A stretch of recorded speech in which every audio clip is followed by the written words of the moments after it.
এখানে রান্না করেছি ভাজি, তারপর আছে তিতে করলা। এখানে রান্না করেছি লাউ দিয়ে ডাল, তারপর হাড্ডি কুড্ডি দিয়ে আর কি। তারপরে আছে মুরগির মাংস, তারপরে আছে রুই মাছ আর তেলাপিয়া মাছ। আসসালামু আলাইকুম, আপনারা সবাই কেমন আছেন? আলহামদুলিল্লাহ, আমিও ভালো আছি আপনাদের দোয়ায়। এই তো সকালবেলা থেকে অনেক কাজ ছিল। শুরুতে যে খাবারগুলো দেখিয়েছিলাম, লাউ দিয়ে হাড্ডি কুড্ডি, মুরগির মাংস, মাছ, এগুলো সবগুলো ওর জন্য রান্নাবান্না করে নিয়ে গিয়েছিলাম আর কি। বাচ্চার মাথা থেকে যা যা খেতে ইচ্ছা করে, তো যতটুকু পেরেছি, যতটুকু আমার সামর্থ্য হয়েছে, এই ফার্স্ট আমি এরকম খাওয়ার জন্য নিয়ে গিয়েছি, আর কখনো এরকম নিয়ে যাওয়া হয়নি আর কি। তো ওর বাচ্চাও মাশাল্লাহ সুন্দর সুন্দর, আমি তো নানু হয়ে গিয়েছি। তো দেখলাম মাশাল্লাহ মাশাল্লাহ, আমি ভিডিও করিনি, ওদের বাসায় অনেকক্ষণ ছিলাম আমরা, তো দেখে টেকে আসলাম। আগে বাবার বাড়ির জন্য অনেক কান্না করতাম, থেকে যাব ইদানিং না থাকতে ইচ্ছে করে না, কেমনে বাসায় চলে আসবো ওই চিন্তায় থাকি।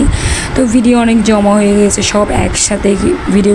এখানে তিতা করলার একটা কাহিনী বলতেছিলাম, মিজান ভাইয়া, সবাই আশা করি নাস্টার আব্বু আর কি।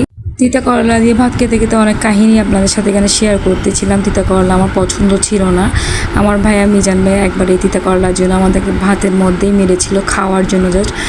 আর তখন যে কত বকা দিয়েছিলাম, খাবো না, এসে অনেক তিতা লাগতো আর কি।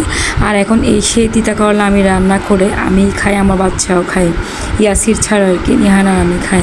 আমার অনেক ভালো লাগে এখন তিতা করলা তো আসলে আলাদা একটা শক্তি, সেটা আগে বুঝতাম না। এখন তো বা অনেক বড় হয়েছি, বাচ্চা কাচ্চার মা হয়েছি, এখন বুঝি কোনটা ভালো কোনটা খারাপ। তো এই তো চলে যাচ্ছি বাবার বাড়িতে এখন। আমি নিহানি আসির, এইভাবেই দেখবেন সবসময় আমাদেরকে। আম্মুর শরীর তেমন একটা ভালো ছিল না, তাও তাড়াতাড়ি করে নাস্তা যা পেরেছি দিয়েছে আর কি। এদিকে আমার আজান মনি চলে এসেছে, মাশাল্লাহ সবাই কিন্তু দেখে মাশাল্লাহ বলবেন। ভিডিও করছি, ও ভিডিওটা টাচ করার জন্য কোনো রকম করতে দিচ্ছিল না, মানে ওটা ভিডিও ধরবেই। আর আমি ওর সাথে কত কথা যে বলি, মাশাল্লাহ মাশাল্লাহ সবাই মাশাল্লাহ বলবেন আমার ভাইয়ের ছেলের জন্য। সে এখন অনেক মুড়ি হয়ে গেছে, আগে সারাক্ষণই হাসতো, এখন শুধু চুপ করে আমার দিকে তাকাই থাকবে, আর আমি ওকে একটু করে ভিডিও করব, সে এদিকে তাকাবে ওদিকে তাকাবে। সব বারবার করে বলছি আমার বাচ্চাটার জন্য সবাই মাশাল্লাহ মাশাল্লাহ বলবেন।